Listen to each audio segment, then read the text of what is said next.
काय प्रमुख निर्णय घेण्यात आलेले आहेत? आज कुंभमेळ्याच्या संदर्भामध्ये नागपूरला माननीय मुख्यमंत्री महोदय आणि माननीय नितीन भाऊ गडकरी यांच्या उपस्थितीमध्ये बैठक झालेली आहे आणि कुंभमेळ्याला आता काही फार वेळ राहिलेला नाही आणि म्हणून यावेळेला गर्दी मोठ्या प्रमाणात कुंभमेळ्यामध्ये होणार आहे आणि म्हणून जी रस्त्यांची कामं आहेत, विशेष करून NH ची कामं, नॅशनल हायवेची कामं आहेत, त्या संदर्भामध्ये एक विस्तृत बैठक या ठिकाणी झाली. म्हणून गोटी त्र्यंबकेश्वर जव्हार हा रस्ता म्हणजे मुंबईहून येणारे जे सगळे ट्रॅफिक असेल ते गोटीच्या माध्यमातून मार्फत त्या ठिकाणी त्र्यंबकेश्वरपर्यंत पोहोचेल आणि यासाठी 4 पदरी रस्ता हा ठिकाणी सूचित घेण्यात आलेला आहे. त्याला जवळपास 3700 कोटी रुपये खर्च त्या ठिकाणी लागणार आहे. 4 पदरी हा रस्ता त्या ठिकाणी होईल. तसंच नाशिक सिन्नर रस्त्याचा विस्तार हा सुद्धा आम्ही त्या ठिकाणी करणार आहोत. त्याच्या सुद्धा सूचना माननीय गडकरी साहेबांनी संबंधित अधिकाऱ्यांना दिलेल्या आहेत. नाशिककडे येणारे सर्व महामार्गांचा विस्तार, जे महामार्ग जे नाशिकला येत आहेत कुंभमेळ्यासाठी, मग त्याचा मोठा उपयोग या ठिकाणी होणार आहे आणि म्हणून त्याच्या विस्तारावर सविस्तर चर्चा झाली आणि तोही करण्याच्या संदर्भात सर्व सूचना गडकरी साहेबांनी या ठिकाणी दिलेल्या आहे. शहरातील नाशिक शहरातील वाहतूक कोंडी जी आहे ती सुटण्यासाठी, ती टाळण्यासाठी द्वारका जंक्शन 10वा मैल म्हणजे जो एअरपोर्टकडे जातो तो रस्ता, इंदिरानगरचा बोगदा, या संदर्भामध्ये सुद्धा चर्चा झाली आणि तात्काळ इन्स्ट्रक्शन गडकरी साहेबांनी आणि मुख्यमंत्री महोदयांनी संबंधित अधिकाऱ्यांना या ठिकाणी दिलेले आहेत. आणि मला वाटतं की आता कुंभमेळा जवळ येतोय, पण त्याहीपेक्षा यावेळेला कुंभमेळ्यातली गर्दी ही गेल्या वेळेपेक्षा तिप्पट चौपट राहील असा अंदाज आमच्या सगळ्यांचा प्रशासनाचा या ठिकाणी आहे आणि म्हणून जी कामं लवकर करण्याच्या संदर्भामध्ये, विशेष करून नाशिकचा रिंग रोड जो आहे तो लवकरात लवकर करण्याच्या संदर्भामध्ये सूचना या ठिकाणी गडकरी साहेबांनी त्यांच्या खात्याला NH त्या ठिकाणी दिलेल्या आहेत. मला वाटतं की दीड वर्षामध्ये आम्ही सर्व कामं त्या ठिकाणी पूर्ण करू. त्याचबरोबर जळगावला समृद्धी मार्गाचं कुठेही जॉईनिंग नाही आहे आणि म्हणून आज मुख्यमंत्री महोदयांनी हेही सांगितलेलं आहे की जळगाव ते संभाजीनगर एक जोडण्यासाठी त्याला एक पर्याय शोधला आहे. 1 तासाभरामध्ये आपण संभाजीनगरला कसे पोहोचू आणि तिथून मग समृद्धी मार्गाच्या माध्यमातून मुंबईला 4 तासात कसे पोहोचू या संदर्भामध्ये सूचना देण्यात आलेल्या आहेत. त्या कामाला सुरुवात झालेली आहे.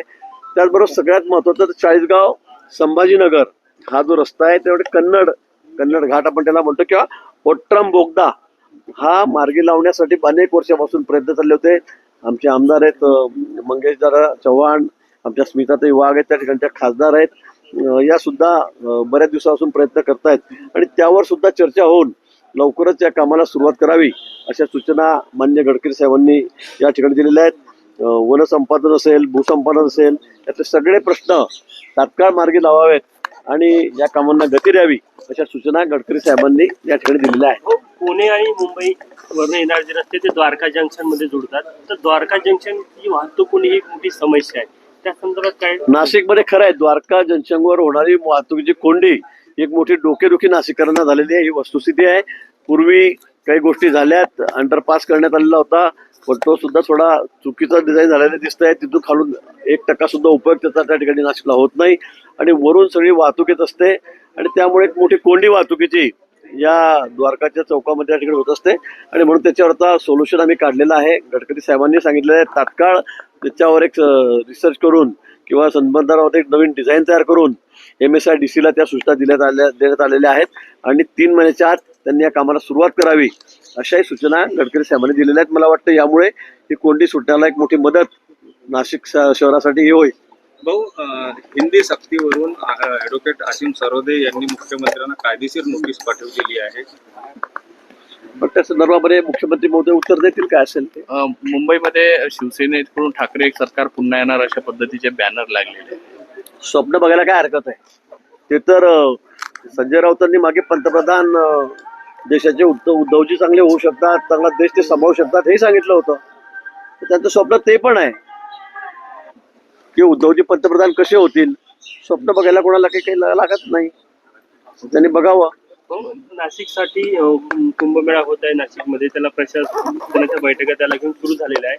पालकमंत्री अजून नाही, त्याचा काय निकाल तोडगा निघू शकतो किंवा काय प्रयत्न सुरू आहे? मला वाटतं मुख्यमंत्री या ठिकाणी आहेत नागपुरामध्ये आज तुम्ही शाडो पालकमंत्री आपण म्हणून काम करताय का? नाही, अजिबात नाही. मी कुंभमेळा मंत्री म्हणूनच काम करतोय.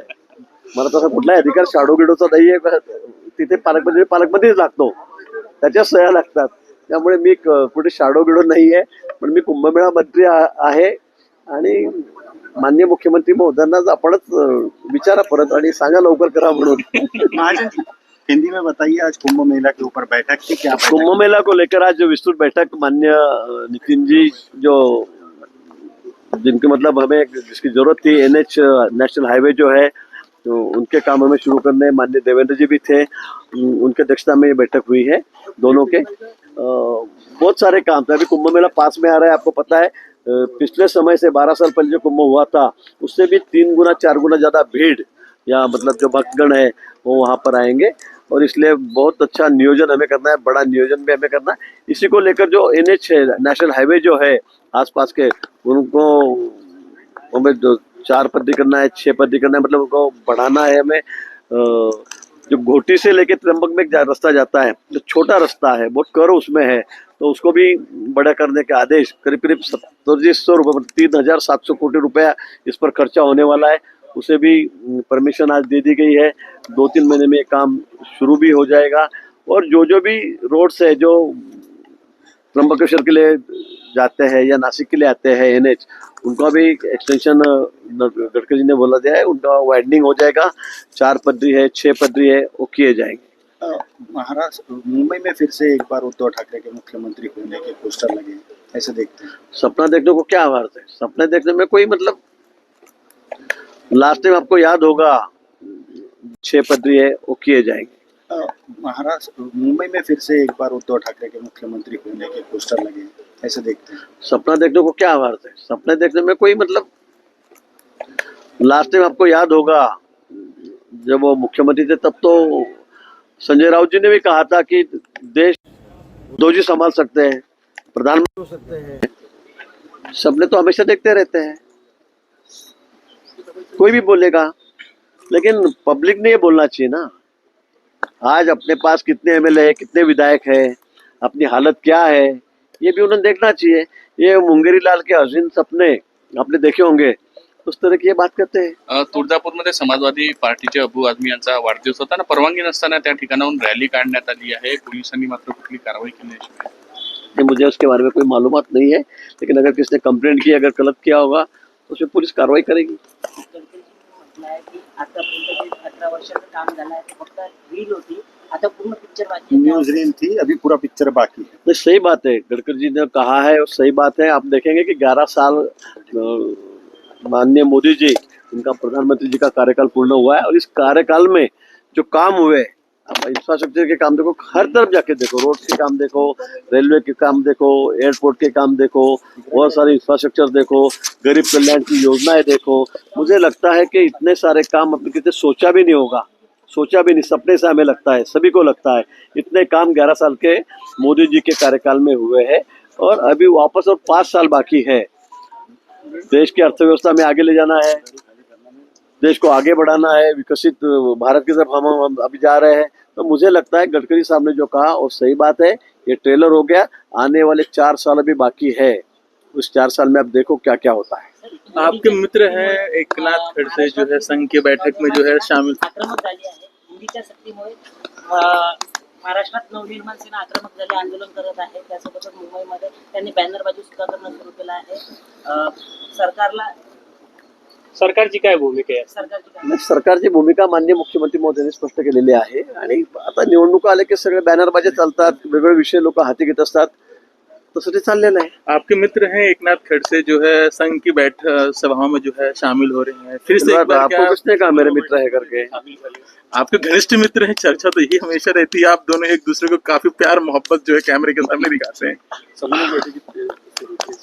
मुझे नहीं पता, उनका नाम तो कोई कार्ड में लिखा नहीं था, मुझे नहीं पता, लेकिन मुझे ऐसे मालूम पड़ा कि बस वो आ गए प्रोग्राम के लिए, घूमते घूमते आ गए। उनका नाम तो कोई कार्ड में नहीं था, मैंने नहीं देखा उनका नाम कोई कार्ड में है या कुछ चीफ गेस्ट करके है ये। और हालांकि वो तो कार्यक्रम ऐसे देखे जाए तो ठीक है, शासन ने पैसे दिए, लेकिन ये RSS का कार्यक्रम था, सभी बड़े पदाधिकारी उसमें RSS के भी थे, लेकिन वो आ गए। मार्ग बदलून संघाच्या मार्गाने जवळीक साधण्याचा प्रयत्न केला. हाँ? मार्ग नहीं, बदलून उन्होंने तो परसों भी कह दिया ना, नासिक में जैसे हमने प्रवेश लिया सुधाकर बड़गुजर का, तो वहां भी उन्होंने कह दिया था कि भाई इनसे तो मैं कोई गया बीता नहीं था। उन्होंने कह दिया कि सुधाकर बड़गुजर से तो मैं कोई गया बीता नहीं था, तो मुझे क्यों नहीं लेते। तो इसमें से मालूम होता है कि वो पार्टी में आने के लिए कितना उत्सुक है। हर बात कहीं भी बात निकली तो बोलते मुझे क्यों नहीं लेते, मुझे क्यों नहीं लेते। दिल्ली जाके भी बेचारे इतना वहां जाकर इतनी कोशिश नहीं, मतलब अभी मैं बोलूँ तो और वापस तो आप बात कहाँ रुक जा रही है? तुमची काय इच्छा आहे? पक्ष घेईल हाँ, तुम्हाला वाटतं बात की कहाँ रुक रही है और आपकी यायला पाहिजे ते असं वाटतं? मैं बहुत छोटा कार्यकर्ता हूँ। लास्ट टाइम खड़से ने कहा था कि मैं नीचे कोई बात नहीं करता, महाराष्ट्र में बात नहीं करता, मुंबई में बात नहीं करता, मैं सीधे दिल्ली बात करता हूँ। तो उनका कनेक्शन डायरेक्ट ऊपर है, तो हम कैसे उनके बारे में कुछ टिप्पणी कर सकते हो। वो बड़े नेता है और राष्ट्रीय लेवल के नेता है आजकल। तो उन्होंने लास्ट टाइम भी कहा था, साल 2 साल पहले, कि मैं इन लोगों से नीचे बात नहीं करता, मेरी बात डायरेक्ट ऊपर हुई है। उन्होंने ये भी कहा था कि मेरे गले में तो मफलर भी डाल दी है, कमल की दुपट्टा भी डाल दिया, क्या रहता हो, मेरा प्रवेश भी हो गया है, लेकिन फोटो सामने नहीं आती। अलग अलग बातें कहते रहते हैं, हम भी तो सुनते रहते हैं, हमें भी नहीं पता कुछ क्या होता है। तो मराठीत काय सांगाल, ज्या पद्धतीने महाजनजी आता जवळीक साधण्याचा प्रयत्न करताय, संघाच्या माध्यमातून जवळीक साधण्याचा प्रयत्न करताय, भाजपमध्ये बडगुजरपेक्षा वाईट नाही असं नाही, परवा ते म्हणले, आपल्यालाच म्हणले मीडियावर की मी बडगुजरपेक्षा वाईट आहे का, मला पक्षात का घेत नाही, तेच बोलले। आता म्हणून मी तेव्हा म्हटलं की त्यांनी आत्मपरीक्षण करावं, कोण चांगलं कोण वाईट म्हणून। मी तेही म्हटलं होतं। पण परवाच्या आपण जे विचारताय तेव्हा परवाच्या कार्यक्रमाला ते होते, संघाचा तसा तो कार्यक्रम होता, खरं म्हणजे पैसे शासनाने दिलेले होते, पण संघानेच घेतलेला कार्यक्रम होता। त्या ठिकाणी ते आले होते, आमदार म्हणून त्यांना पत्रिका होती असं मला कळालं। त्यांना आमंत्रण पत्रिका पाठवली होती, सगळ्या आमदारांना पाठवली तशी, खासदारांना आमदारांना पाठवत तशी, त्यामुळे ते आले ते कार्यक्रमाला। थँक्यू. थँक्यू. काम नव्हते।